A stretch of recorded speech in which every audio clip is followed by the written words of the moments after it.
नमस्कार। शेयर बाजार से पैसा कमाना एक बात है और फिर उस कमाई पर सही टैक्स देना वो बिल्कुल दूसरी। हाँ बिल्कुल। अक्सर हम सुनते हैं अरे लॉन्ग टर्म कैपिटल गेन तो जीरो है, या कभी कभी एफएनओ में बड़ा नुकसान हुआ फिर भी टैक्स ऑडिट का नोटिस आ गया। ये सब क्यों होता है?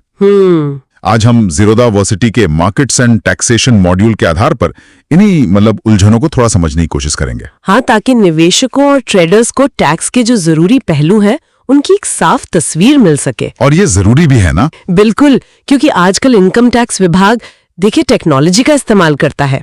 आपका पैन जहां जहां लिंक है वो सब ट्रैक हो रहा है। ओहो, तो नियमों को हल्के में लेना महंगा पड़ सकता है। सही बात है।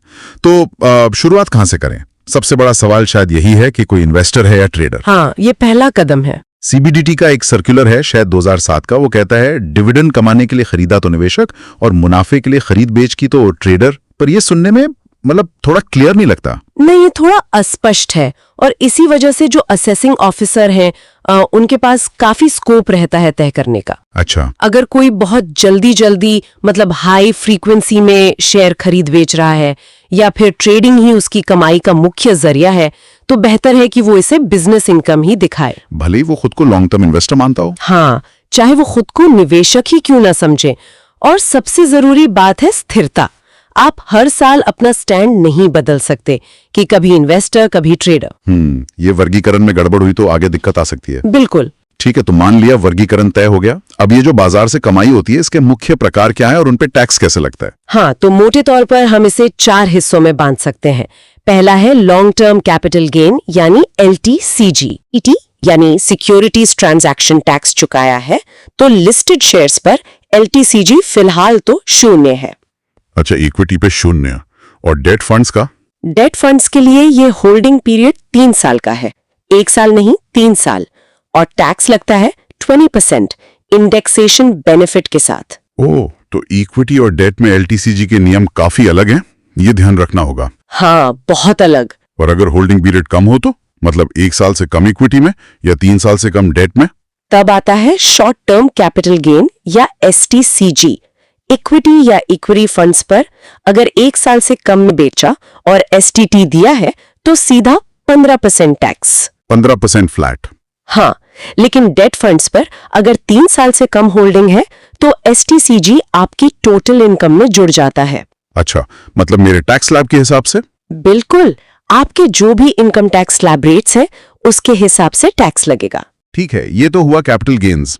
पर बहुत से लोग इंट्राडे ट्रेडिंग करते हैं, फ्यूचर्स एंड ऑप्शंस करते हैं, उसका क्या? वो तो बिजनेस इनकम माना जाता है ना? हाँ बिल्कुल, यहीं पर अगली 2 कैटेगरीज आती हैं। तीसरी है स्पेक्यूलेटिव बिजनेस इनकम। स्पेक्यूलेटिव यानी सट्टा? हाँ, लेकिन टैक्स के नजरिए से ये सिर्फ इंट्राडे की इक्विटी ट्रेडिंग से होने वाली कमाई पर लागू होता है। सिर्फ इंट्राडे इक्विटी? जी हाँ, और इस पर टैक्स आपकी कुल आय के स्लैब रेट के हिसाब से ही लगता है। ओके, और चौथी कैटेगरी? आपने कहा था एफएनओ भी बिजनेस इनकम है, पर वो शायद स्पेक्यूलेटिव नहीं है। कई लोग तो एफएनओ को ही सट्टा मानते हैं। बिल्कुल सही पकड़ा आपने, यही अक्सर लोग कंफ्यूज होते हैं।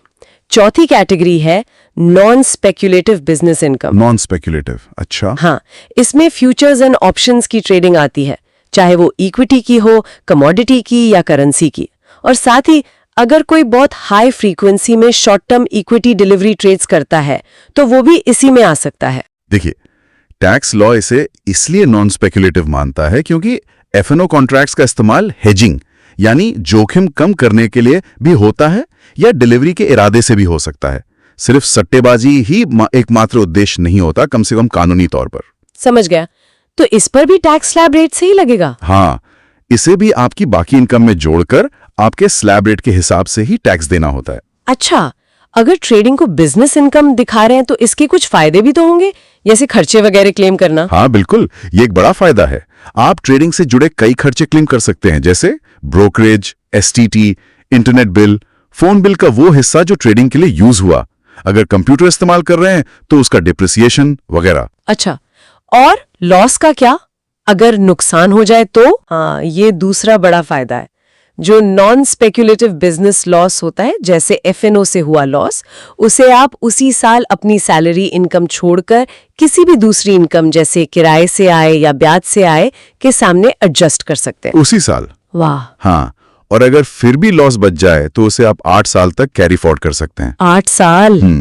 लेकिन कैरी फॉरवर्ड करने के बाद वो सिर्फ नॉन स्पेक्युलेटिव बिजनेस गेन के सामने ही एडजस्ट होगा। ओके, और स्पेक्युलेटिव लॉस मतलब इंट्राडे वाला? स्पेक्युलेटिव लॉस का नियम थोड़ा सख्त है, वो सिर्फ स्पेक्युलेटिव गेन के सामने ही एडजस्ट हो सकता है। और उसे आप सिर्फ 4 साल तक ही कैरी फॉरवर्ड कर सकते हैं। सिर्फ 4 साल और सिर्फ स्पेक्युलेटिव गेन से।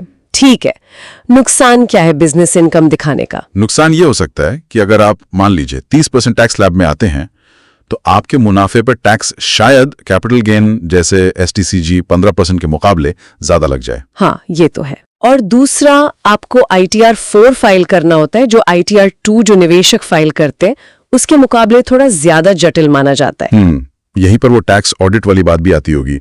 बिजनेस इनकम दिखाने पर ऑडिट कब करवाना पड़ता है? हाँ, ऑडिट की जरूरत तब पड़ती है जब आपका बिजनेस टर्नओवर एक फाइनेंशियल ईयर में 1 करोड़ रुपए से ज्यादा हो जाए। 1 करोड़ टर्नओवर? या फिर एक और कंडीशन है, अगर टर्नओवर 1 करोड़ से कम है लेकिन आप जो नेट प्रॉफिट दिखा रहे हैं वो टर्नओवर के 8% से कम है, धारा 44 AD के तहत। अच्छा, 8% वाला नियम। लेकिन ये एफएनओ में टर्नओवर कैसे गिनते हैं? ये कॉन्ट्रैक्ट वैल्यू तो नहीं होती ना? नहीं, बिल्कुल नहीं। ये बहुत जरूरी पॉइंट है। फ्यूचर्स और इंट्राडे के लिए टर्नओवर होता है आपके सभी ट्रेड्स के कुल मुनाफे और कुल नुकसान का जोड़, मतलब एब्सोल्यूट सम। एब्सोल्यूट सम उदाहरण देकर समझाएंगे? हाँ, जैसे मान लीजिए आपने एक फ्यूचर ट्रेड में 50,000 का प्रॉफिट कमाया और दूसरे में 30,000 का लॉस किया, तो आपका टर्नओवर 50,000 जमा 30,000 यानी 80,000 माना जाएगा, ना कि नेट प्रॉफिट 20,000। ओहो, मतलब लॉस वाले ट्रेड भी टर्नओवर बढ़ाते हैं? बिल्कुल। और ऑप्शंस ट्रेडिंग में जब आप ऑप्शन बेचते हैं, राइट करते हैं, तो उससे जो प्रीमियम मिलता है वो भी आपके टर्नओवर में जोड़ा जाता है। बाप रे, तो ये 1 करोड़ का टर्नओवर तो शायद जल्दी पूरा हो सकता है एफएनओ ट्रेडर्स के लिए। हाँ, ये बिल्कुल संभव है, इसलिए टर्नओवर की सही गणना बहुत जरूरी है। ठीक है, अब आखिर में जरा संक्षेप में बता दीजिए कि किसे कौन सा ITR फॉर्म भरना चाहिए?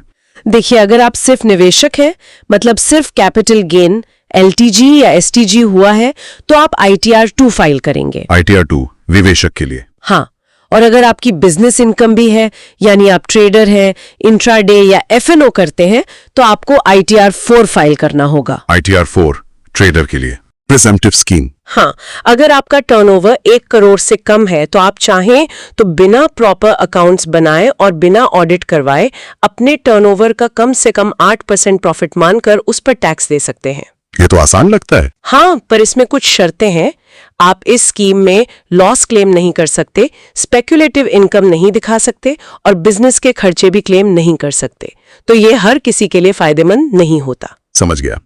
तो कुल मिलाकर हमने देखा कि बाजार से जुड़े टैक्स के नियम उतने सीधे साधे नहीं है जितना कई बार लगते हैं। बिल्कुल नहीं। सही वर्गीकरण करना, हर तरह की आय की सही जानकारी रखना, खर्चों का हिसाब रखना, टर्नओवर ठीक से कैलकुलेट करना और फिर सही ITR फॉर्म चुनकर समय पर रिटर्न फाइल करना, ये सब बहुत जरूरी है। एकदम सही कहा। और ये याद रखना बहुत जरूरी है कि अब टैक्स विभाग के पास टेक्नोलॉजी है। आपकी लगभग हर फाइनेंशियल एक्टिविटी, खासकर बाजार वाली, पैन के जरिए ट्रैक हो रही है। हाँ, ये बात तो है। तो जानकारी छिपाने या नियमों का पालन न करने के परिणाम गंभीर हो सकते हैं, इसलिए सावधानी बरतनी चाहिए। बिल्कुल।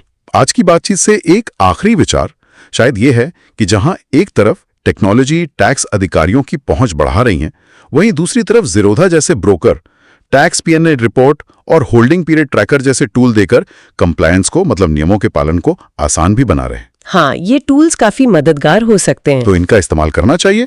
लेकिन हमारी सलाह अंत में यही रहेगी कि अपना टैक्स रिटर्न फाइल करने से पहले एक बार किसी योग्य चार्टर्ड अकाउंटेंट CA से सलाह जरूर ले लेनी चाहिए। बिल्कुल, प्रोफेशनल सलाह हमेशा बेहतर होती है, खासकर इन जटिल मामलों में।